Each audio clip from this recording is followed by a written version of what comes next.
and including Roger's favourite film, the Bridge over the River Kwai. He liked that one. So what we're gonna do? I thought that we would just sort of maybe do this topic today and lead on with something else next week, and then things will start to sort of come full circle again. But so in my we've done so much in regards to various topics and so on, and I just thought the bridge at Remagen was wherever the bridge too far. There's quite a big museum there from the Second World War. Yeah. Thanks for that, Pete. Right. Well, the commanders had to commit suicide, shot himself because he'd failed. Roger, in life, right, you never fail. Everything is a victory in one way or another. Good. Roger, could you, before we go on to images, right, have you ever thought about being a double for Gorbachev? I can imagine a big old splat on your head. I got one on my foot. Any good? Yeah, that'll do, Rog. That'll do. Okay. Thanks. Okay, good. Cheers, Rog. Thanks for the contribution. I really appreciate all your contributions every week. So done. You know, Roger, if it wasn't for you, I would have lost the will to live. So you think of the bridge, and it's a line. It's a linear line. It's following the line. You look. It's the Bosporus Bridge, Istanbul. It's following the line. It's this line. It keeps going, right? It's got cables. There's ropes. Bridges have got ropes on them, right? So we did ropes. We did the line, and it looks all linear, and it looks all sort of shaped and formed, right? Bridges haven't always been like this, but they are the continuous movement. You come to a barrier, you put a bridge across it, or then again you might go down steps, or you might go across a ford, right? But inevitably, as human beings, we like to follow the line. We like to keep going. We very rarely zigzag. You know, for example, I think this is a really interesting and key point. You've got a river in front of you, right? You're not going to build a bridge. When you go across that river and it's low water, right? You go in a straight line across it usually, right? Unless you can see stepping stones going across it. Inevitably, when you go across anything, you're always going more or less in a straight line, a linear direction, right? You don't sort of hip, skop and jump across sort of a river. I think that's a really important point. So that one connects two continents, doesn't it? It certainly does. Yeah. It certainly does. A bridge, and that's the thing that we see the bridge as a very linking concept. As a, I think Pete's put me onto a continuance. It links some very important locations together, two continents. This is how important bridges are. A span across from one obstacle. Start again. A span crossing an obstacle from one moment to another, one moment in time to another. It's like having two moving postcards from one moment to another. This is a sort of over something, but a bridge itself could be over a body of water, could be over a valley, could be over a road, could be over a rail. A bridge could be over a national park. A bridge could, in fact, connect two great monuments with other monuments. Basically, in some parts of the world, you've got skyscrapers that have bridges between them, right? They don't have to. Bridges are a garish projection of humanity's greatest feats, humanity's greatest moments. And are bridges greater than, for example, roads? However, you could in many ways see the Sweet Track in Somerset as a bridge across a boggy marshland. Again, a bridge going in a direction. But not all bridges are a linear line. And we've got to think about that. Bridges are not only for the carriage of human beings, they can be for the carriage of animals, they can take trains. It can actually be a bridge itself could then double up like a viaduct or an aqueduct to carry other things. In the space of an aqueduct, it carries water. Viaduct, maybe it carries both. Well, they're just bridges. Pete, let's go with the line. Okay. What I'm trying to say is the Yeah. evolution. Pete, we've talked about evolution. You're just being pedantic. We I talked know. about evolution. Thanks, Pete, for admitting you're wrong. It's a first. Roger never ever admits he's wrong. I passed under that one twice. Did you? Yep. It's a And- very high one. And Pete, that's an interesting thing. Because we were going to Odessa. Oh, To visit the good Good old man. Russians. Well, This- yes. not there yet. I'm glad you mentioned. I'm glad you mentioned passing underneath. Where we keep mentioning passing above and using this as a movement, a continuous movement from A to B. And you've just mentioned going underneath it, as part of the journey, as part of the story. Again, that really fits in with what Tim Ingold would say. Whether you're going to be on the bridge or underneath it or look at it from a distance, it's still that movement, it's still that passage of time, it's still everything that was it within the creation. So bridges are seemingly constructed for a purpose of providing passage over the obstacle, or you can go underneath it, as Pete so rightly mentioned.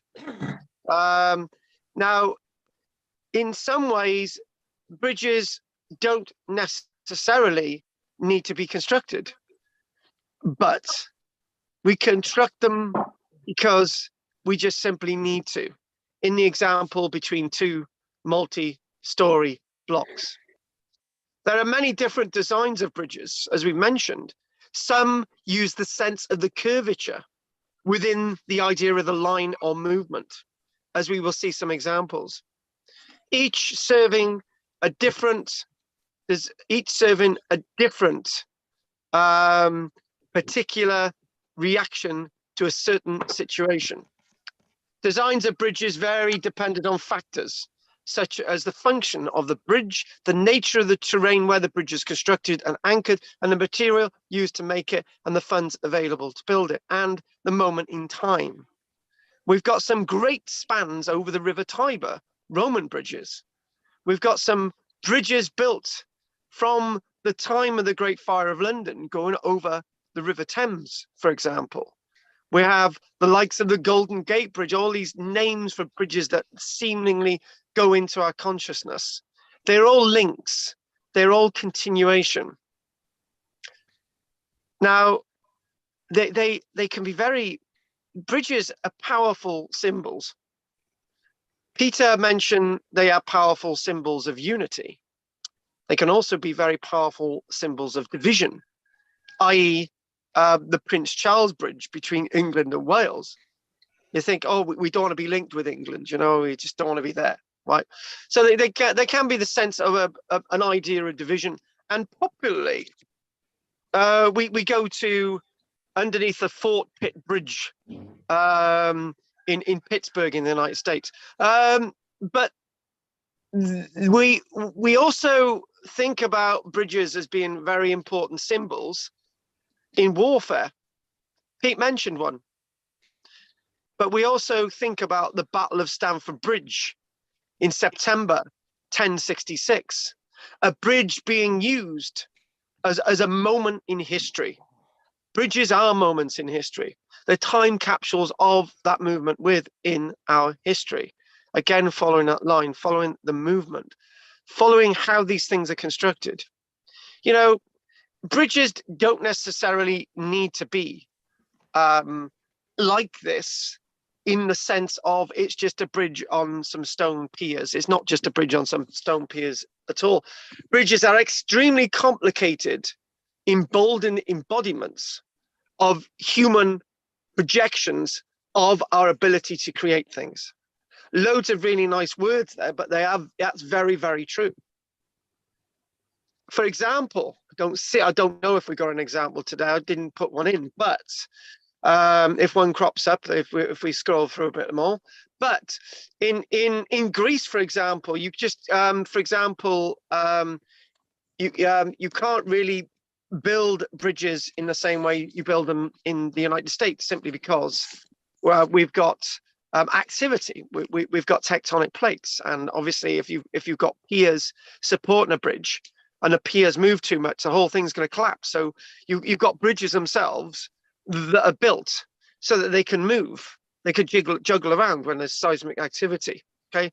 Again, the idea of human creation, the idea of how humanity is able to counteract its environment and counteract its interaction with the environment, which you can't always say with a road. When we think about the events of San Francisco, and we think about California with the movement of tectonic plates, the first thing to go are the bridge, the first thing to go are the roads, and inevitably the next thing to go are the bridges. So we're looking at the linear sense of the line. But if we look at this, right, a bridge that none of you will have ever seen. Look at that. Now that could be any bridge in Britain, right? But that's not in Britain, that's in Finland. That is an old stone arch bridge in a place known as Kurava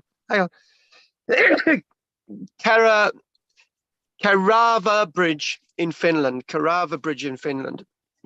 Now this bridge in Finland could be any bridge. This could even be an old stone bridge in the United States, for example. But this is certainly something that we would be at home with seeing.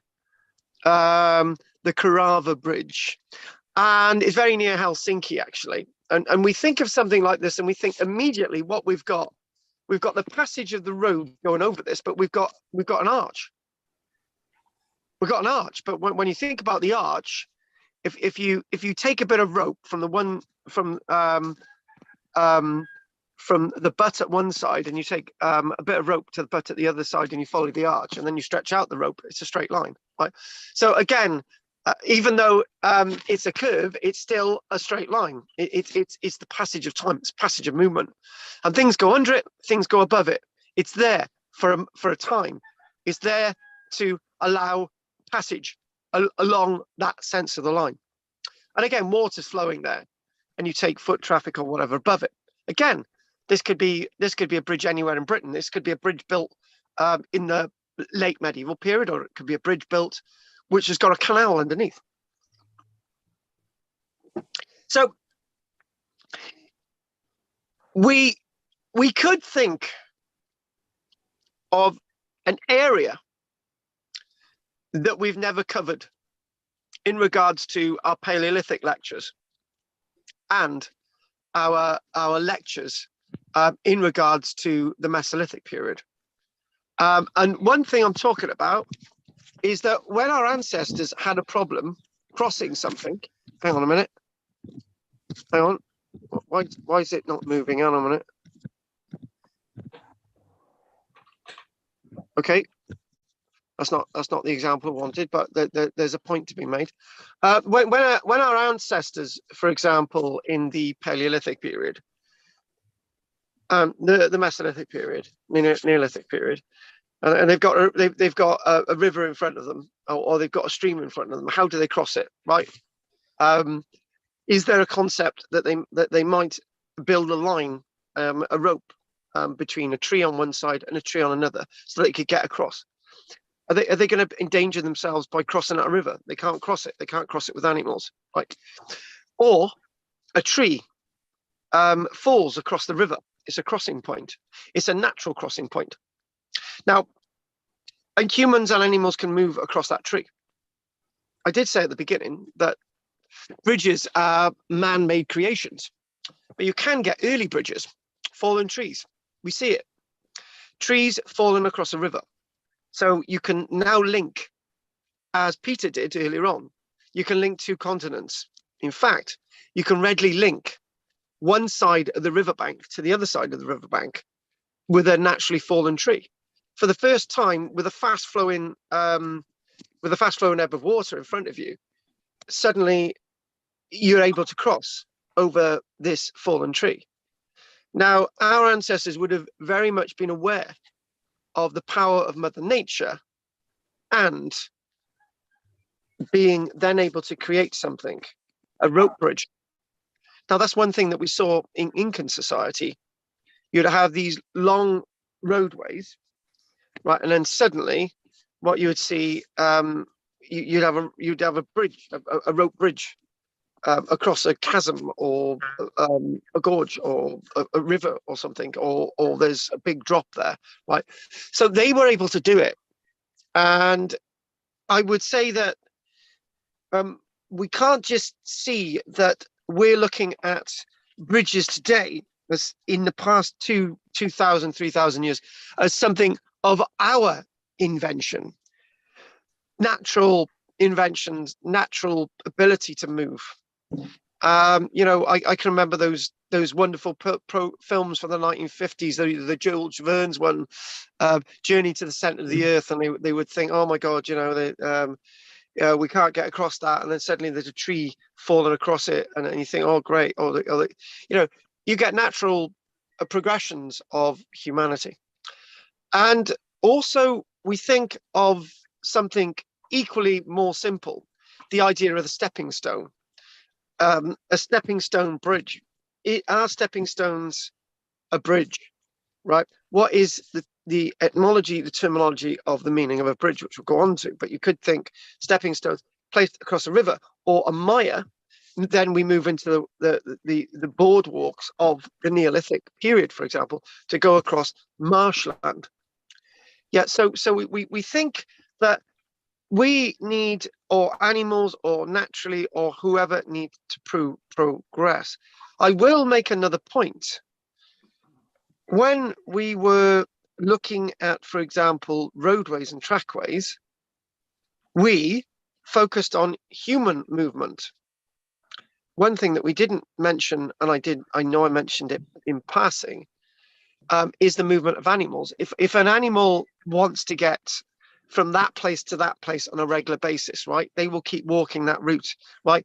I've got 6 sheep, and they have created a trackway across the field, and you're thinking, well, they follow that trackway every single day to go from there to there to there. It's their trackway. I've not created it. It's gone from there to there. Now, if there was an obstacle in a way, like a river, how would they move to complete that trackway from there to there? I'm sure they would find a way, like we have as human beings. We think that there is something known as the Arcadico Bridge, which is in the Peloponnese. And the Arcadico Bridge, which is in the Peloponnese, which this is not that, but the Peloponnese, mainland Greece. Been across it several times. Yes, exactly. What's it like, Pete?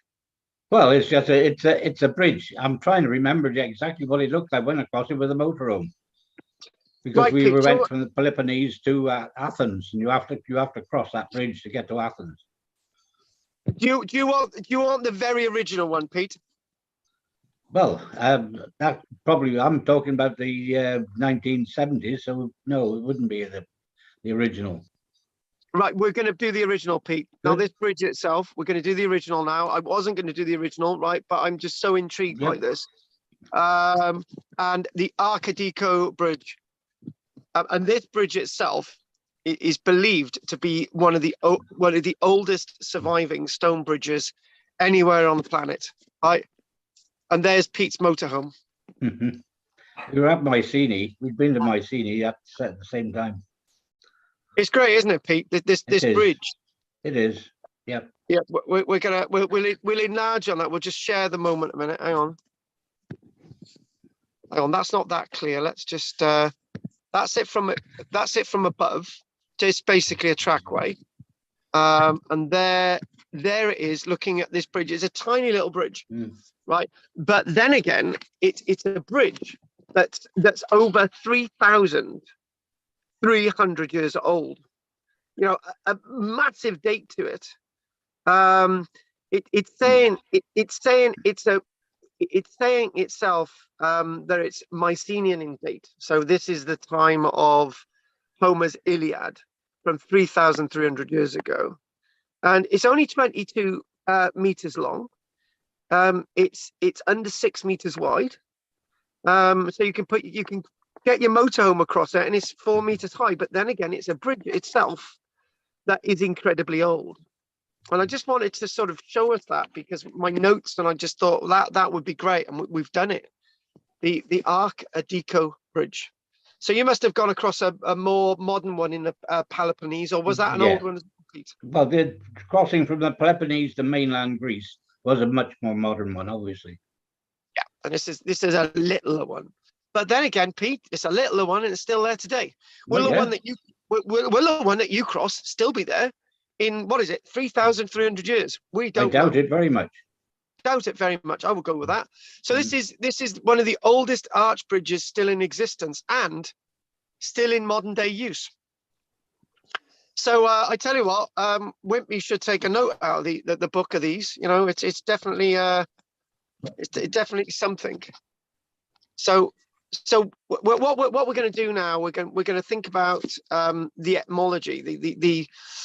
This is actually a stone bridge in Skopje, North Macedonia. This one, and I think this is more likely to be 1300. But there it is. It's still surviving, and interesting enough, it survived all the wars, and it survived all the problems that Macedonia's had. So the idea, the word bridge, it comes from actually an old English word, sort of an old Anglo-Saxon word, which is basically spelled B-R-Y-C-G, bridge, or brig, yeah, B-R-Y-C-G, bridge, so that's a nice word, brig. So this word itself is a very old word. It's a word that we see in the English dictionary that goes back probably 1,500 years or even older. Bridge is so close. And they may actually, they're thinking that the word may actually go even further than that, and may have actually derived from the Middle East. And the interesting, this is something else thrown in. You do bridge, don't you, Pete? Sorry, yeah. What do you mean? Yeah, bridge. I don't play bridge, no. But here's it. The name. The word bridge, as in the game, it may sound obvious. It comes from the same roots as the word bridge. You have your opponent, your partner is opposite you, so there is a bridge between you. It's got the same root, Pete. Exactly. Yeah. It's got the same root. It's got a very same root. So what we'll do, we'll just have a little look at some images. I'm really hoping that we can get this all done today. But if we can't, we got no rush. I mean, I'm enjoying it anyway. So that's the main thing. As long as me and Pete are enjoying it. Look at this here, and we think, wow, yes, it is a beauty, and it's a shame. It's a proper bridge, but I'm sure it carries water as well. I don't know much about this bridge, but this bridge itself is in Iran, right? And it dates to the 1500s, and it's a beauty. It's a beauty.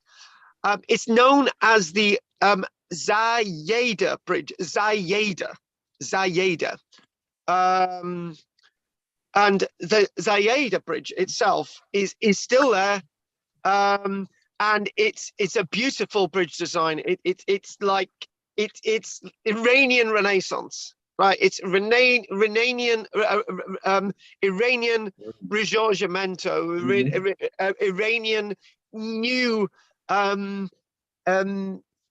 Islamic architecture, but this would probably be at home in sort of the Italian sort of Renaissance period, and it's built around it's built the same time as well, around the 1500s.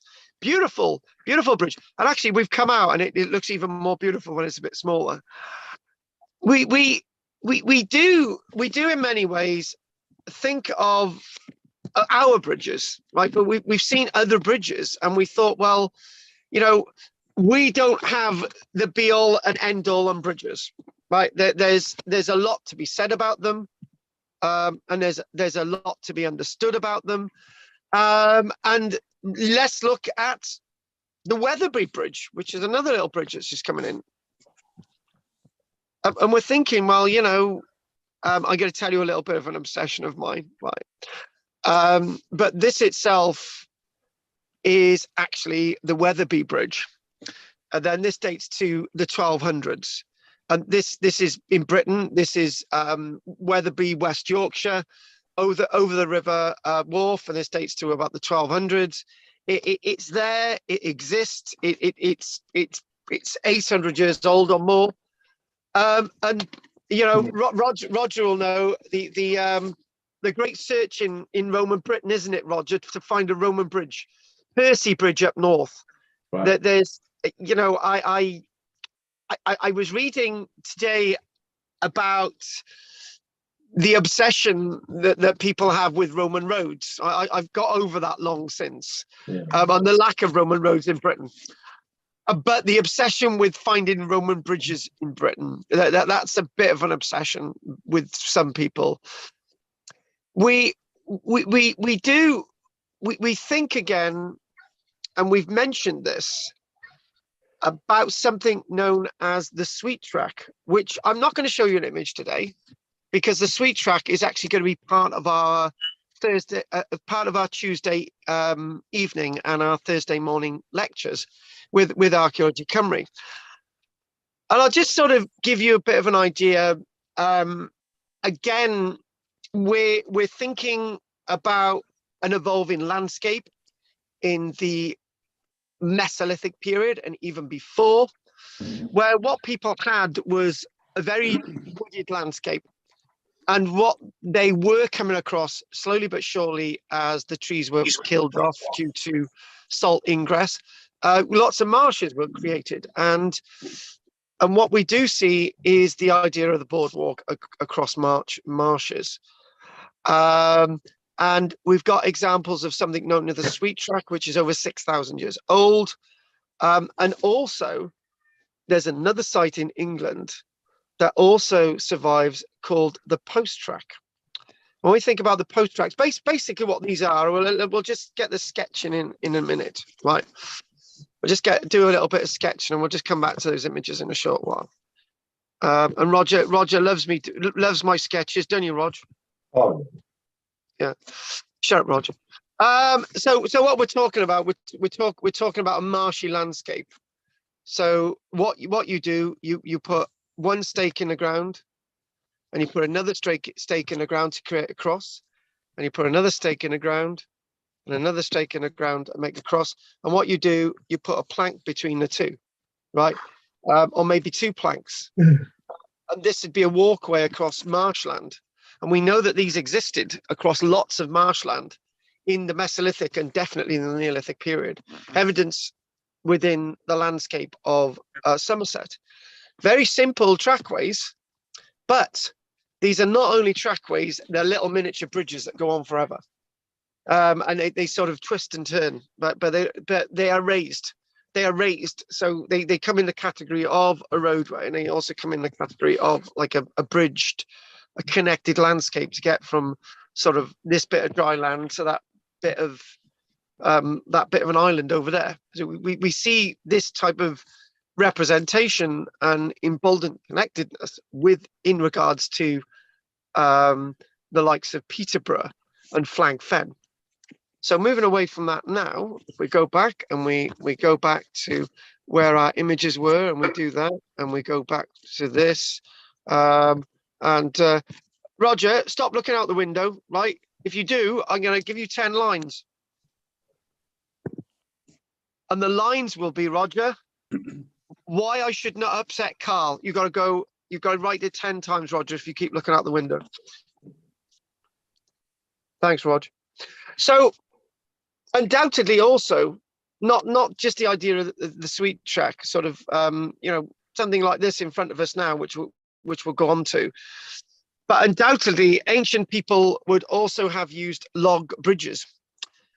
We've mentioned that sort of idea of a fallen, naturally or intentionally felled tree to go off across streams. And you could again think of some of the first man-made bridges with significant spans were probably intentionally felled trees. Now, again, we don't have an image of it. And if we're looking here now, hang on a minute. I'm just going to move on a minute and we'll come back to this one in a short while. No, we won't come back to this in a short while. I'll mention what this is now. This is actually a seasonal bridge, a temporary bridge. So what this is that when there's flooding in places like India and Bangladesh, this is the Jispar crossing. At Jispar, when you've got the monsoons and it's very wet, they need temporary bridges. So you get some boats out and you put planks between them and people would be able to cross the river, because in the summer months there would be no water in there at all. So you've got the idea of temporary bridges. I wanted to bring you that temporary bridges, the idea of temporary bridge. And then again, following that line, being able to get from A to B, again, A to B. So we also need to trace the archaeological evidence as we're doing. And what they've also found is, whilst they've been looking in regards to Switzerland and Lake Zurich, the huge lake in the heart of Switzerland, Lake Zurich itself, they've actually found big stakes in the mud, right? Huge, massive stakes in the mud. And they thought, right, okay, what is going on here, right? And they radiocarbon dated these piles, which are in an alignment, whether they're in a straight alignment or sort of not quite straight. So you've got these piles, sort of, in regards to the lake bed at Lake Zurich, and we know that carried something, and obviously it's in that sort of sense of the line, in some kind of an alignment, and obviously that's evidence of a bridge, and we can tell that because of the loads that were placed onto the stakes into the lake, dating to 3,523 years ago. So and what we then have is we've also got, and this is another thing to say about bridges. When bridges are constructed and they've rotted away, somebody comes along and builds another bridge, and then that rots away, somebody comes along and builds another bridge, or they might build a stone bridge and that sort of gets washed away by the sea, the water, and they might build another bridge. So in regards to Lake Zurich, what we do have in the 100s, again in a similar area to the very early bridge, over 3,300 years old, they actually found evidence of a Roman bridge in the same area, which was 6 meters wide. So again, people following the same sort of ideas of building bridges in the same localities. There's also in regards to other parts of the world, some people build stone bridges, some people build wooden bridges, people build lots of different types of bridges, and this is throughout history, this sort of idea of bridge building being required, and we've got the evidence for it. So we mentioned we did mention a little bit earlier on, and we sort of bluffed off over it. We talked about the Arcadico Bridge. Again, the Arcadico Bridge, we're going to mention it again. And one thing that we don't know the Mycenaeans for is their road building network. And yes, the Mycenaeans 3,000 years ago, 3,300 years ago, did build a road network. And if you're going to build a road network, you need bridges. So this is what we see. We see civilizations starting to see the importance of constructing bridges. And this is something that we do see throughout different cultures and civilizations. Now, one thing that we've got to say, and we're going to do it. Who could be some of the greatest builders of bridges in history? And it usually comes down to the Romans, right? I know you said no. I said usually comes down to the Romans, right? Not necessarily that it is that the Romans are the greatest road bridges.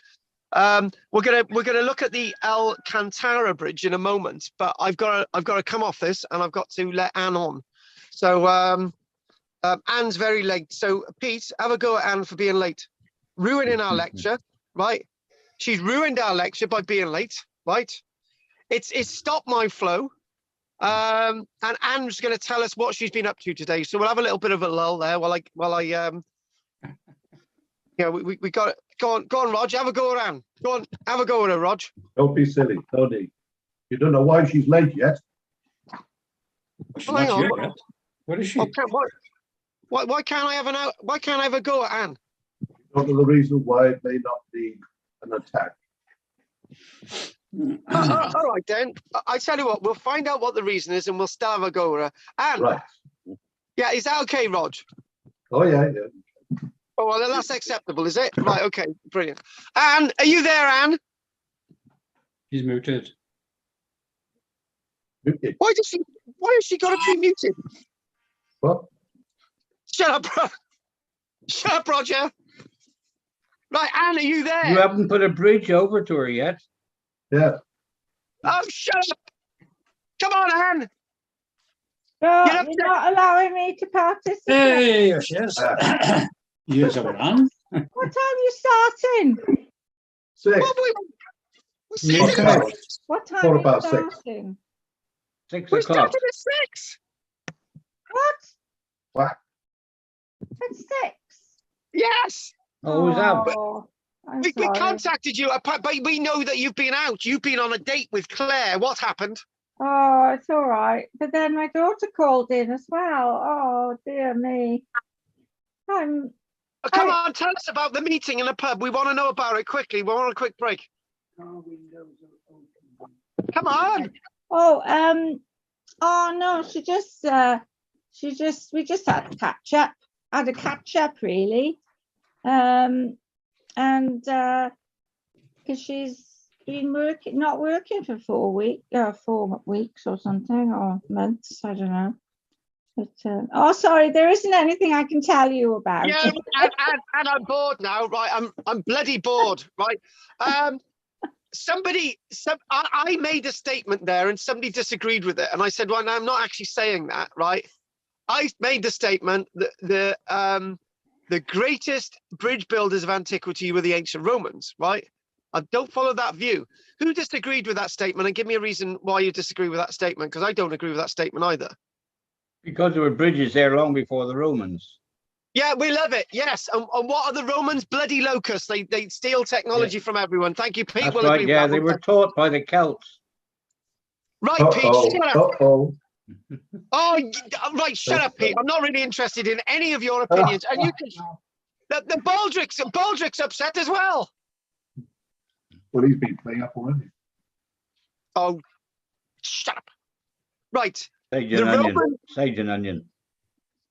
Yeah. Do you know what? Right, if you had a pet cat, how would you like it if I ate your cat? Anyway, the Romans built arch bridges and aqueducts that could stand in conditions that would have stood the test of time. Now, this is the Alcantara Bridge across the river Tagus in Spain, and this was constructed. Oh, I got to give him some grapes a minute. Hang on a minute. Oh, for God's sake! Oh, Baldrick, I'm trying to do a class here. I don't need you. Come on, grab some bloody grapes. Go on, grab some grapes. Go on. Here you go. Now shut up. Right, you got every bloody where now. Bloody turkeys. Right. And look, I don't do this lightly, right? The Alcantara Bridge itself is a whopping 181 meters long. The width of it could carry 2 carts alongside each other. So it's 8.5 meters wide, and the height is a whopping 45 meters in height, right? And the span of the longest span of one of those arches is just under 30 meters, which is a whopping span, and there's 6 of them, right? These could equate to our aqueducts that were viaducts that were being built across the network that we required from the mid 1800s into the 1900s. So, you know, these things were constructed, and they were built to last, constructed under the wonderful orders of the Roman Emperor Trajan. So anyway, back to this, the Alcantara Bridge. But the thing is, right, obviously, I'm going to get a goal back on this one. Obviously, the Romans were more intelligent than the Celts, and the Celts would have been the ones who would have been used to build these under Roman instruction. Yeah. Thank you. That's 1-1. Thank you. I agree. Who were the Celts? Who were the Celts? Exactly. That's 2-1. That's an own goal to Pete. Right. So, sorry, Pete. We're back on the game. So this bridge is still standing today, obviously giving you a good idea that we're able to see these in context.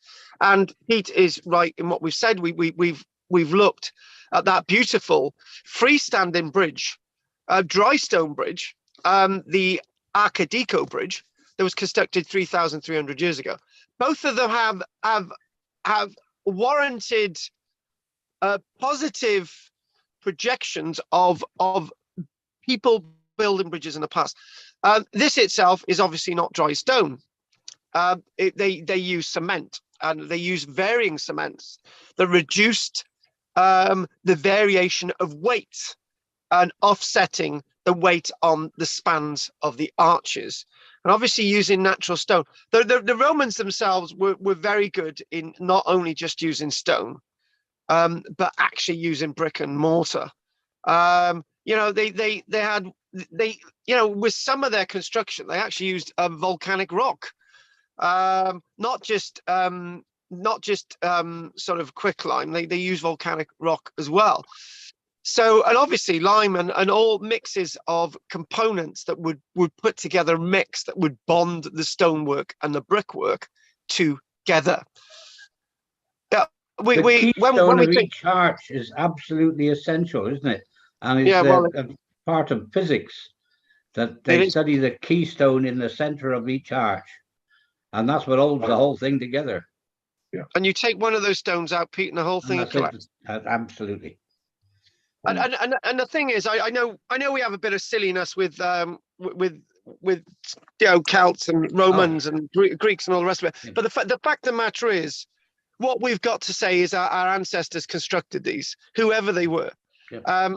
And in other words, this is a mirror image of who they were. You're looking at something that would have looked back at them. Yeah. And you can't undermine any of their abilities to construct things, whoever they were, however they did them. And I'm going to say it as well, even though the wooden bridges don't survive today, they were still amazing feats of construction. And, you know, just because, and the other thing as well is I've maybe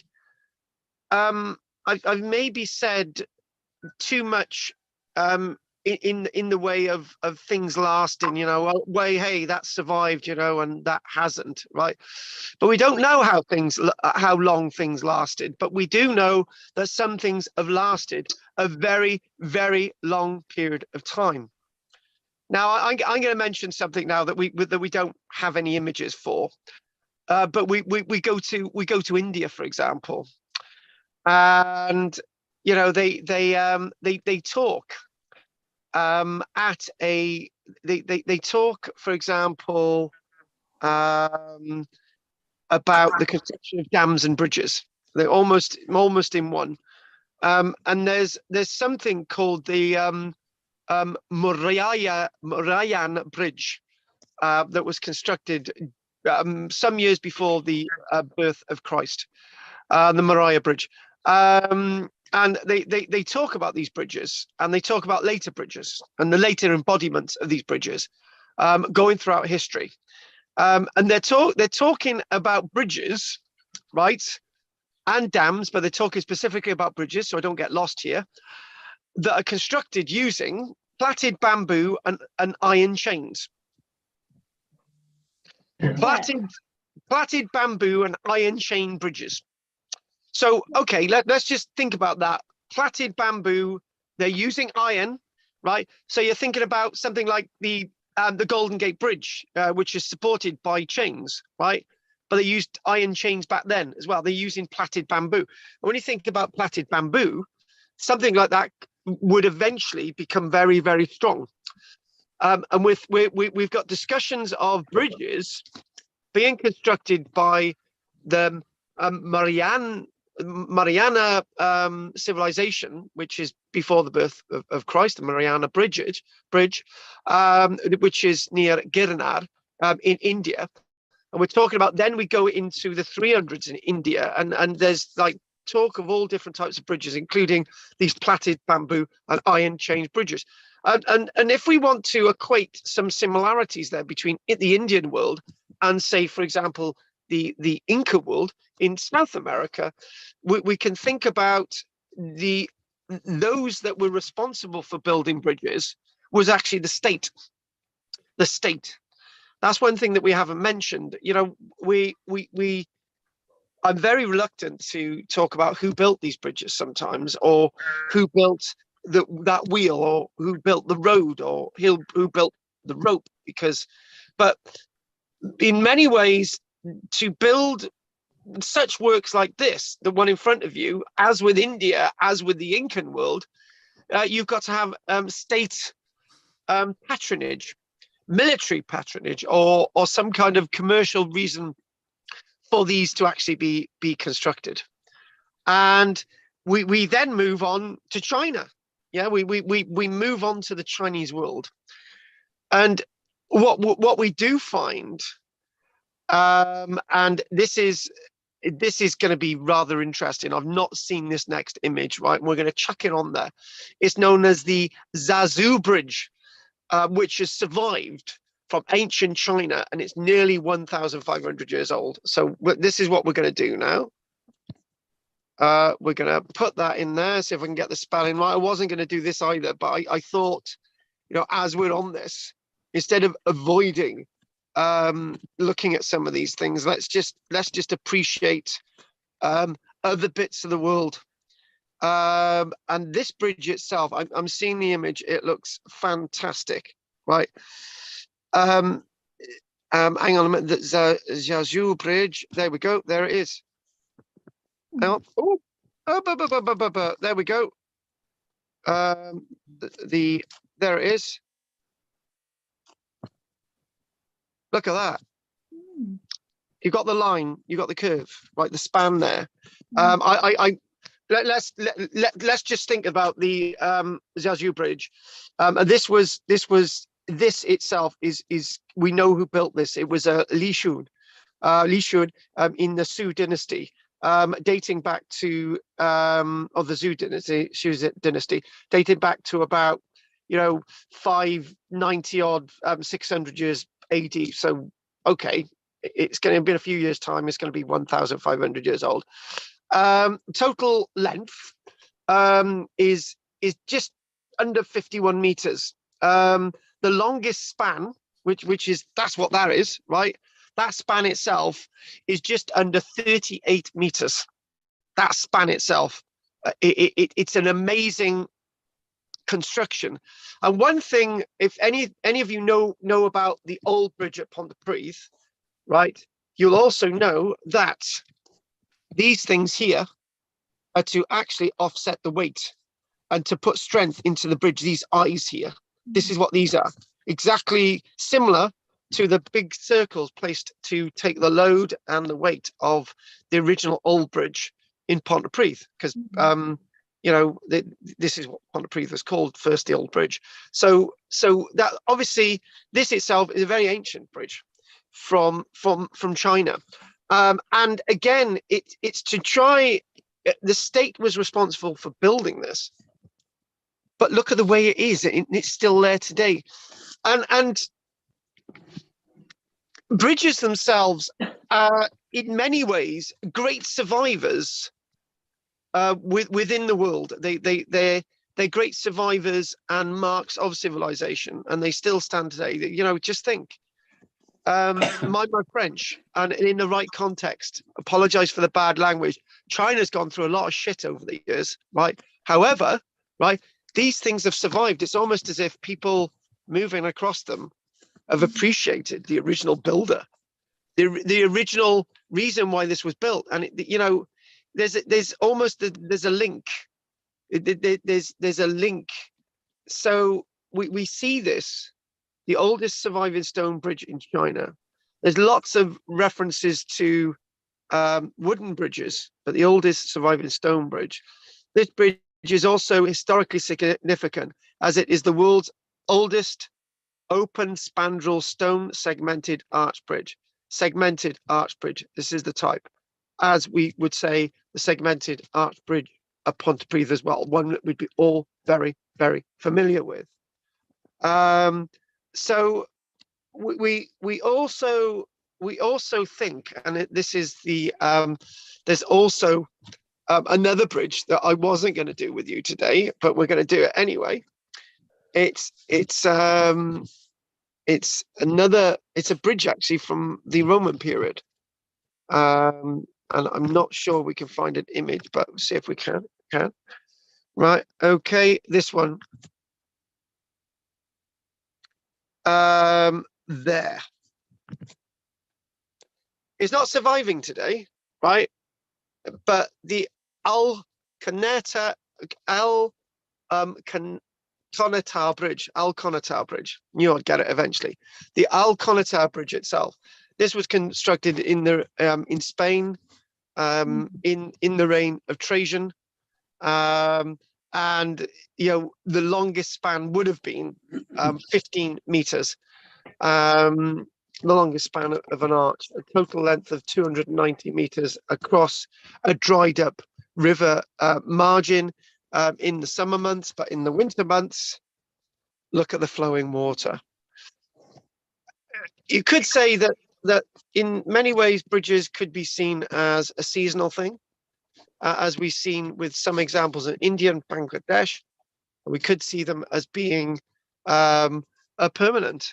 Bridges come into various different sort of senses of the idea of following that line,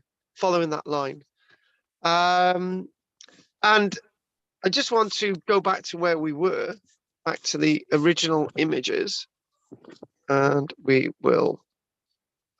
We did that, didn't we? And I think I need to go back to where I was. And we do that there, and we do this. Again, you know, look at that. These sort of modern bridges in Amsterdam, you know, all these bridges that we've seen, right? You know, all these bridges that we've seen have eventually led to this. It's just a load of metalwork going across a canal, but then again, it's still there today. You know, it's not old, but you know, people have started to construct these things from the being able to use long lengths of iron from the time of the Industrial Revolution towards the end of the 1700s. Again, we've mentioned the idea of rope bridges, suspension bridges across this landscape within the Incan civilization, and you know, we think about rope bridges in regards to the Incan civilization, and you know, what you do find, one of the greatest problems is that with the Incan world, you get trackways, and eventually they end a ravine, right? And you're thinking, oh, that's where it ends. That's That's where it ends. Okay, that it ends at that ravine, right? However, there was a rope bridge there once, and then if you put a rope bridge across, you can find where the trackway continues. There you go. So again, we see that bridges are fundamental in the idea of human mind evolution. Okay, mind evolution. It's something that we do as humans. We create bridges. We need them, and we also could go to places like Africa as well. Okay, we never go to Africa, and the Shantae Tribe, the Shantae Tribe of Africa, for example, in the on the western coast of Africa, okay, in that sort of area of the Ivory Coast and Togo, Ghana, where the sort of Africa comes down, and then sort of in that sort of area, just sort of above Nigeria there, the Shantae Tribe as well of Africa, they built bridges as well. African civilizations, they needed bridges. They needed to go from one side of the stream to the other, and they were constructed by pounding 4 large trunk trees into the riverbed, right, placing beams along these forked pillars, then positioning cross beams that were finally covered with 4 to 6 inches of dirt. So let's run through that again, and we'll just run through that little sort of perspective. Let's build an Shanty Bridge, right? We don't go to Africa very often, but we're going to build an Shanty Bridge. We ready, Rog? Let's do building a Shanty Bridge. Let's go for it. Right, whiteboard. Good. And we'll probably go for about another 5 minutes, and we'll have done our full hour, because I probably know we're getting on a bit now. But a Shanty Bridge. So let's do that. They were constructed by pounding 4 large forked tree trunks into the riverbed. So here we go. There you go. Forked. There's one. There's another. There's another. That'll do. Into the riverbed, right? They do look like something else, but anyway. There's 3. We'll have 3, right? And then you would placing beams. So you'd put beams across here, right? And you put more beams, and you put that to the other side, right? And there's the bank there. So in other words, you would have these forked trees pounded into the riverbed, right? So the forks then support these beams, and then on top of the beams, it's saying that you would cover these with 4 to 6 inches of dirt. Bang, bang, there you go. You've got an Ashanti bridge. It's great. It's so simple, but it worked. The Ashanti built these bridges in Western Africa. It's great. We love it. And then what we then do is sort of we pull the story completely around. And then we go to, for example, there we go. Let's go back to where we were doing screen. And let's go to those images again quickly. And we start to think about this is actually a covered bridge. Covered bridge. We don't. This is the West Montrose Ontario Bridge, a covered bridge. It's great. You Americans and Canadians, they got these wonderful covered bridges. So as the idea of bridge design moves on, right, people have different ways and perspectives of building bridges. And for example, the first book on bridge engineering was published in 1716 by a Hubert Gautier, a book actually on bridge engineering, but I would say it's not the first book on bridge engineering. There were Roman similar works, but obviously, the Romans didn't have printing presses. So it's the first printed book in 1716. And then finally sort of think again, this idea of the covered bridges. You've got covered bridges which are being constructed in Canada from the late 1700s, and you find these in Germany and Switzerland, and you've got covered bridges in Asia. And again, sort of thinking outside the box, we've got, then you had major breakthroughs in bridge technology with the erection of the Iron Bridge in Shropshire, using cast iron for the first time in arches to cross the River Severn. The Industrial Revolution definitely came with us, and eventually moving away from cast iron to the more stronger wrought iron.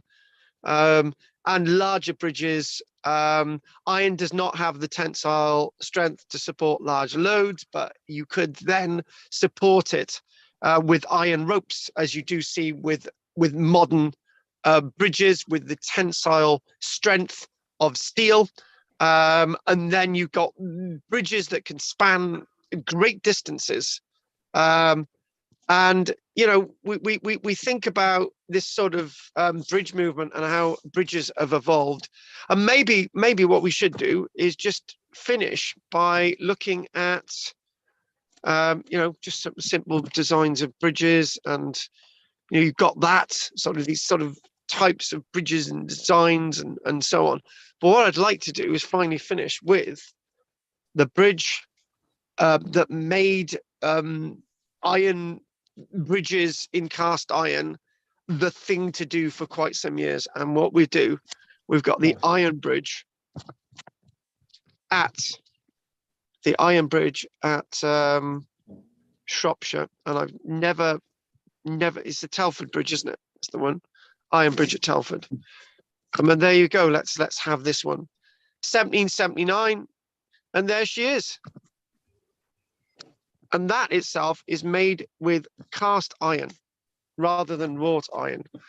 Cast iron's got a lot more carbon in it, and in wrought iron, the carbon's beaten out. That's basically it the becomes main steel. difference. Exactly, and yeah, Oh. steel, yeah. And obviously, when you sort of you fold it and you keep hammering to get all the carbon out, you are right, Pete. It becomes steel, and it's got the tensile strength. But before that, Pete, you got this cast iron bridge constructed in 1779, and this became the epitome of bridges for many generations. But we still decided that we're going to start in Wales, still sort of build stone bridges, for example, which we're going to come on to quickly, right? And we can't end without having our Pontypridd, the old bridge. There we go, the old bridge. And I know Anne's going to mention the old bridge in the old bridge, for example, in Bridgend. So there we go. The bridge was built by William Edwards and was complete in 1756, when the Pontypridd was basically known as the New Bridge. And there it is. And there's the old bridge itself, built in 1756. And that's reminiscent of our friend in India, with these little islets in there to give it extra support. So what we're going to do, we're going to call that a day now. And I just wanted to sort of follow the line a bit further into something really structural, right? So what we're going to do now, we're going to go to where we're meant to be. And where we're meant to be is thanking you all for turning up tonight. And what we're going to do, we're going to get Gobby talking first. Go on, Anne. Oh, That'll do, Anne. That was good. We loved it. it was about bridges, was it? Oh, yes, we did have a bridge in Bridgend. Yeah, you still got a bridge in Bridgend. It dates back to the late 40s. That's where he gets his name from. Yeah, I mean, it used to be a bridge, but they changed it, didn't they? It's still a bridge. It's still a bridge. People walk over it now, but then there used to be a road. There used to be a road bridge. Yeah, And but you said it wasn't there. Now it's there. Now it's used for something else. It's still a bridge. is it? Oh, Yeah. but you're right. Right, Right, okay. Go on, Anne. Say something sensible, and I'll go on to somebody else. Oh well, Newport Bridge is very popular. They keep painting it, and that was the first bridge, an Ever Bridge. That was a very big bridge over the River Ebble at Maesgas, and it's where Richard II, or Henry II, somebody who crossed the river there on horseback on his pilgrimage to Llandaff, St. David's. Who was the one who did a pilgrimage because of Becket? Chaucer. Hmm? No, it wasn't Chaucer. No, Henry II. it was one of the kings. But wasn't it Henry marching from St. Henry. He was St. behind David's it. to Bosworth Field, and I'll the 7th mayor of August. the town of the bridge laid under it so they could march over his body. Oh, Thanks, Pete. There Right, we right, are. Anne. And here we go. it's all right. Bridge over troubled waters. Yeah. Anyway, And there's right. a transporter bridge, but that's Victorian. So. Right, okay, moving on. Roger, anything you want to say that's sensible? Not particularly at the moment. That's my son's Oh, mowing right, the that's lawn. good, Rod. So it's noisy. What? Who? Right, Pete, do you want to say anything, darling? Well, when we look at the physics involved with building of these bridges, that physics seems to be knowledge not known worldwide.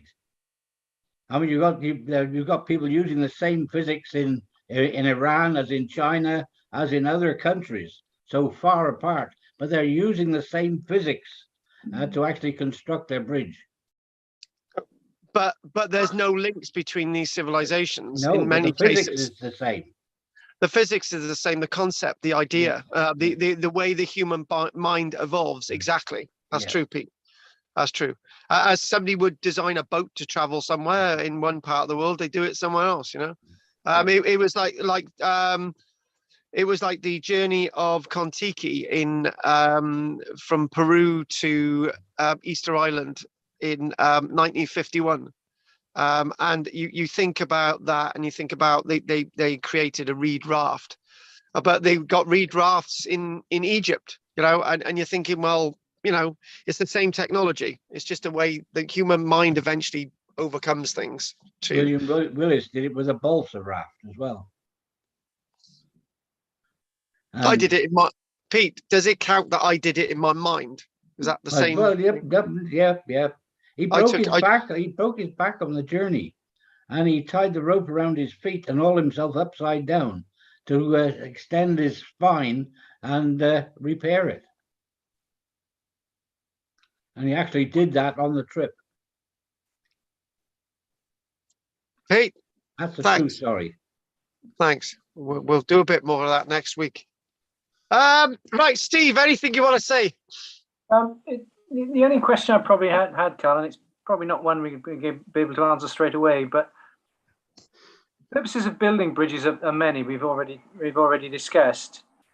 How much of that is to do with trade rather more than necessarily linking to areas or war, or is there any evidence to suggest these things were first used to get people to travel and trade rather than? Well, obviously the Incan road network was for travel, trade, and this sort of sense of communication and all the rest of it. So it goes hand in glove. I think to be honest with you, a bridge itself is the projection of what a society wants to create for various different reasons and various different purposes.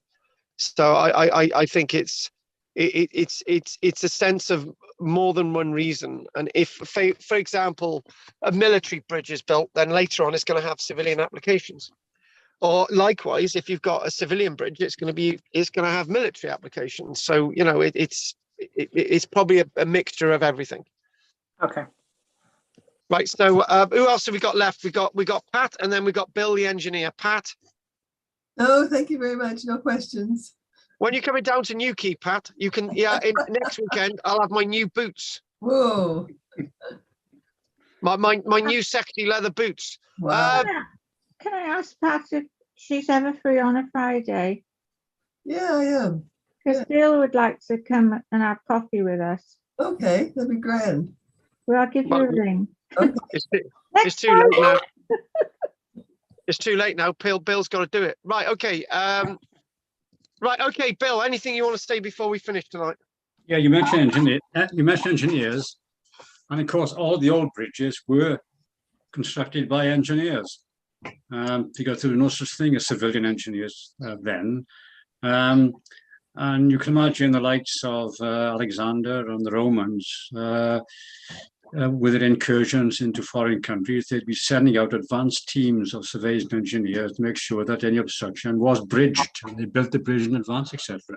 Same as General Way did it in Scotland after Culloden, etc. That sort of thing, you know. Yeah. And of course, a bridge is a communication device, basically, isn't it? It's to allow people to sort of get from A to B and talk and communicate and trade and do anything else, you know. And incidentally, you mentioned cast iron bridges. There's a lovely example of a cast iron bridge, which was made in 1835 here in my estate, Bridge in the River, which is still in use. It's been renovated. It's a beautiful little bridge. So if ever you come up to this part of the world, folks, it's worth looking at. I think you've mentioned it before. Yeah, you've mentioned I have mentioned it before. Yeah. It's fascinating. Yeah. But yeah, and it is all about communication in different ways. Yeah. Fighting somebody's about communication, and trading is about communication. Everything's about communication. Exactly. It's about making a statement, and whether it's building a wall or a bridge or a market stall, it's all the same thing. Yeah. Okay. Thank you, I Carl. understand. I found it difficult to understand why they built the Transporter Bridge, you know, just for workers to go to a factory, you know, from that part of town. Because they had the money to do it, Anne. I'll give you an example. I'll give you an example, right? When Barry was extremely rich, and you know, we were the centre of the world in coal. Yeah. The dock owners, the dock owners, instead of having little sprues to attach the rail onto the sleepers, right? They were going to use copper. They were all going to be copper. And then somebody said, "Oh, I tell you what, right? Copper's going to be a bit. We'll use brass. They can all be brass." And they were all going to be brass. So it would have been one of the most expensive railways ever created. And for whatever reason, they didn't do it. But could you imagine if along those sleepers, that you know, it would have all been ripped up by now. But you can imagine, it's all about the fact that when people have got money, they just spend it. Yeah. And that could have happened. So, and you think about that with the Transporter Bridge. Yeah. You've also got, isn't it the Tyneside Transporter Bridge as well? As there's at least two in the country or whatever. Yeah, it must have been for prestige as well, I think. You know, a prestigious sort of bridge, you know, to create, because there was one in France, and they were like very rare, but you know, someone was building them, and yeah, I think. Because it just, at the moment, it seems that very few people use it, you know, but I think probably more than I imagine. Now, because there are new bridges, you don't really need it. No. It takes a long time to go across a Transporter Bridge. You have to wait in line for the carriage to come across, then you load it, then it goes to the other side. It takes a long time. Whereas you can just simply drive over the new bridge. Yeah. Right. Well, they built another one now. Yeah, cool. Brilliant. Right, anyone else got anything? Yeah, Carl. Yeah. I won't be here next Thursday at all. I'm on the way again, okay? As long as you know. I'm like a gypsy these days, yeah. Yeah, you bloody gyppo. Yeah, you have to start wearing one of these bandanas, Bill, like this. No, selling clothes pegs again, are you? Yeah, I'm Bill's main supplier. I'm Bill's main supplier for clothes pegs. If I get a red one, I can look like Kaf Koch of the New Inn. You right? Actually, what I'm thinking of doing is getting a green one, because that'll be the representation of Colonel Gaddafi's green book. Oh, sure. Anyway, that's upset everybody. Right. So if there's no other questions, you didn't mention the fourth bridge.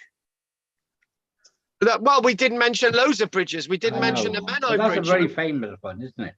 Yeah, exactly. That's a wrought iron bridge rather than a cast iron. Yeah, yeah.